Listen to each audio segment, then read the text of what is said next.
Hey guys, it's Mike and I hope you're all well. In this video, I will go in length for beginners to learn how to play drums, the drum kit. I don't think I will go into double pedal from the first lesson, but let's start and see what happens. Before you start your drumming practice, you might wanna get a stool or something like that to place your coffee, water, beer, whatever you want, and an ashtray if you're a smoker like me.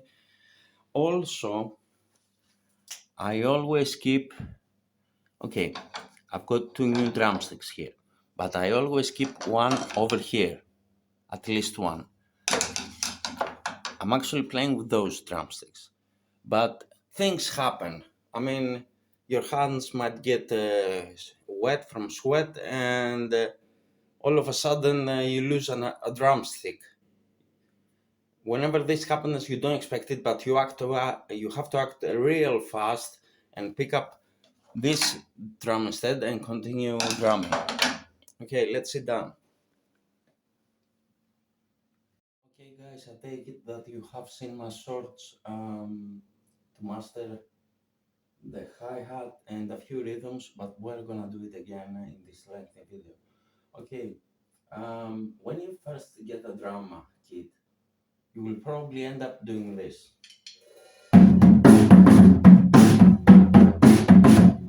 Use only toms.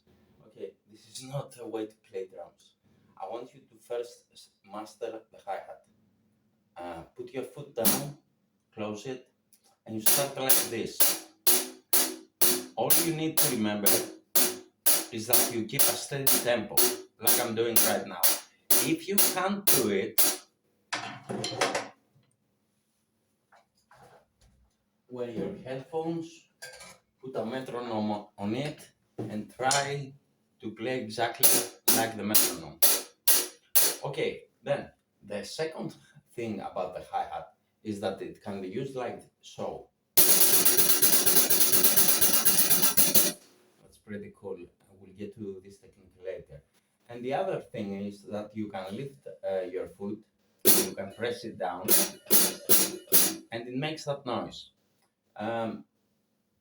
You could use this in solos or depending.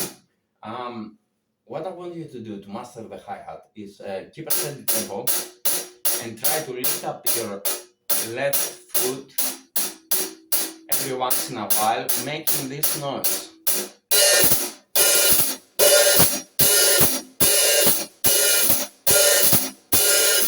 Now you see that this thing makes different noises when it's completely open or a little bit open or closed.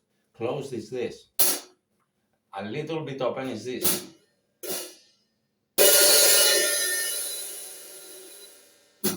It lasts a long time. Completely open sounds like this. Or if you want, you can hit the bell. And also, when it's closed, depending on the song, you might be hitting the hi-hat like this. This is how I hit it as well, because I'm a metalhead. The correct way to go is this. And you can use the bell as well to have a different sound. So that's about the hi-hat. Now, the first rhythm that I've uploaded was a simple one. Was this one?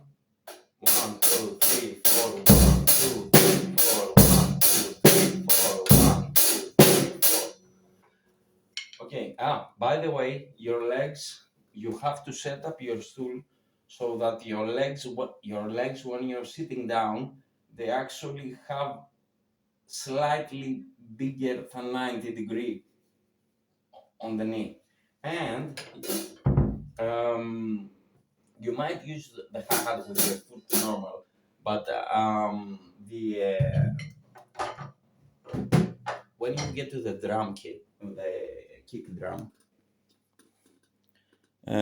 you can use it like this, and for this video I'm gonna use it like this because I don't want to make a lot of noise. But when you're rehearsing or you're playing live or anything, you use your whole foot. You have to find a way to use your whole foot, and that's the same for the left one as well. And in order to go double bass, you have to be able to do this. Okay, let's continue.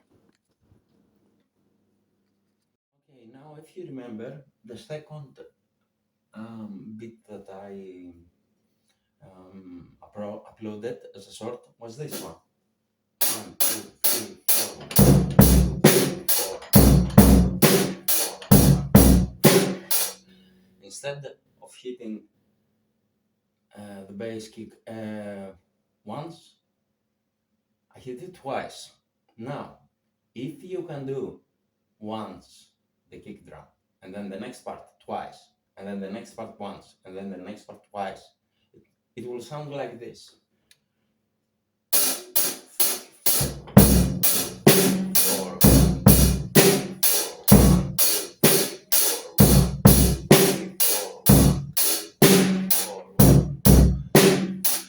This is actually normal rhythm for any rock song you wanna play. That's the rhythm for rock. Okay, we got that. Now what I want you to do is, if you're already mastered the hi-hat, then your next step is going to be mastering the ride.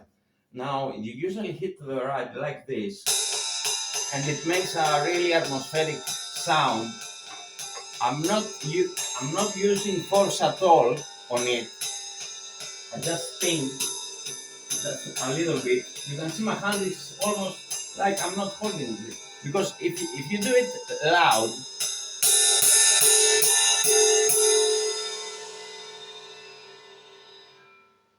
it covers everything up. Now, because I'm a metalhead, instead of using a ride, by the way, Lars Ulrich doesn't even have a ride, he hates the pin sound. I use the bell, and it sounds like this.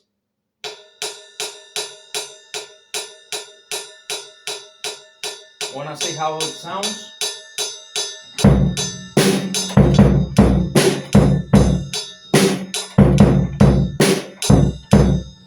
Now, I know that it's very difficult to hit the bell all the time, but trust me, if you do it for a long time, you will build a muscle memory for this. Let's move to our crashes. I've got a 16-inch crash and an 18 crash. The 18 crash is much more explosive than the 16, but I normally use the 16th, and when it gets a little heavier, I go to the 18. Let me do a roll and see how they sound. Also, another fact: whenever you hit the crash, you don't hit it alone. No, that's wrong. You hit it together with the kick. That's right. So this one sounds like this. This one is more explosive. Sounds like this. Yeah, that's what I mean. Okay, great. Now I'll show you a few tips and tricks. Let's say, for example, that you're on the ride and you're playing on the ride.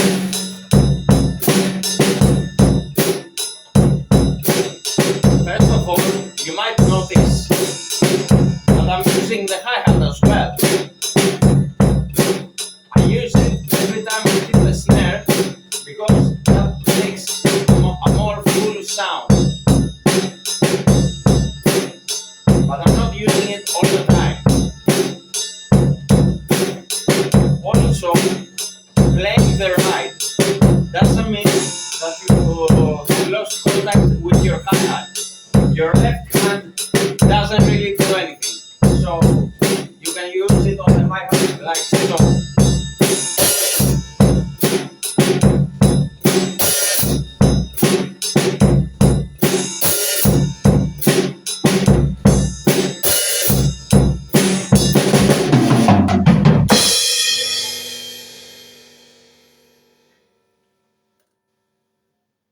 I also have to mention that I've got a cowbell right here, and since I play with the bell,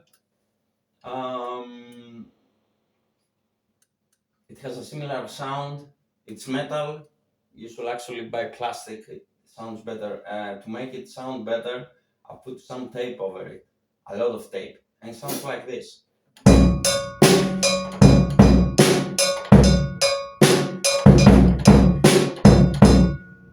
Nice, isn't it? Well, they use it in a few songs, not everything, but if you're playing your own songs, you can use it all the time. Okay, so basically that's it. I think we have time to move on to the double bass. Okay, what I did here with a hi-hat is I unscrew this thing, because it was like that. Unscrew this thing. Okay, it goes down and it moves freely. I use it like this in heavy metal. Now you could use it open. Remember, your leg is not on the hi-hat, it's on the left kick. So it will sound like this.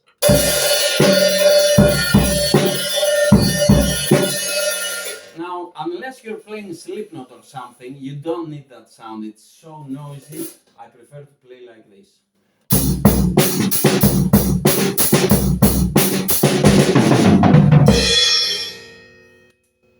Okay, let's talk about double bass.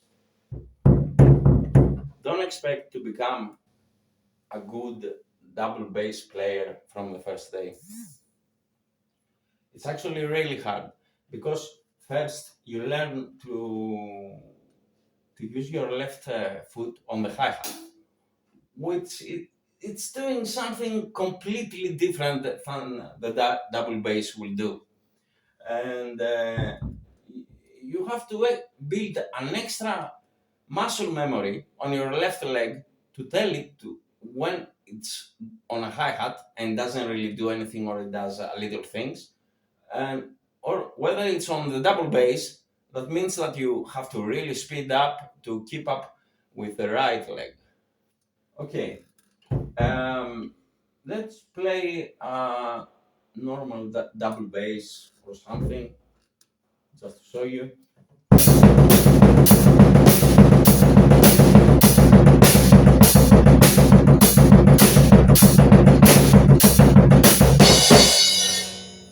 Okay. Or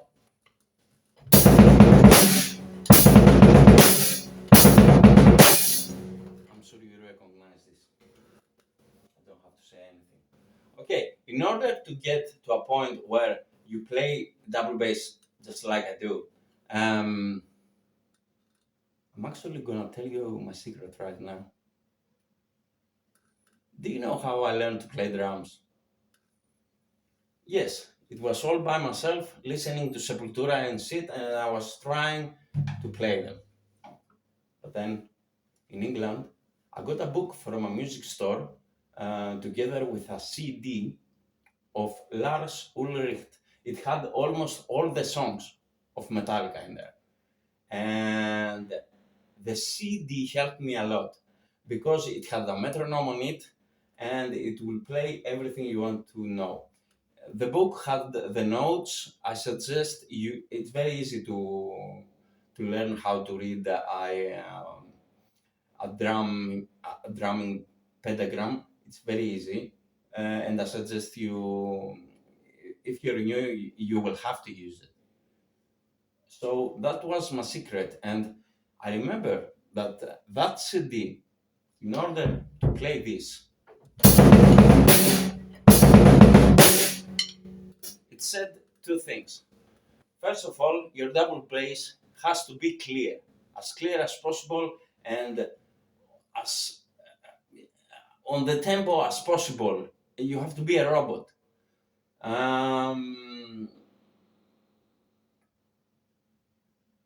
Just like I played now. But in order to get there, you won't be able to do it from the first try. And here comes the secret. The secret for double bass is start slow. Start as slow as you want, like this.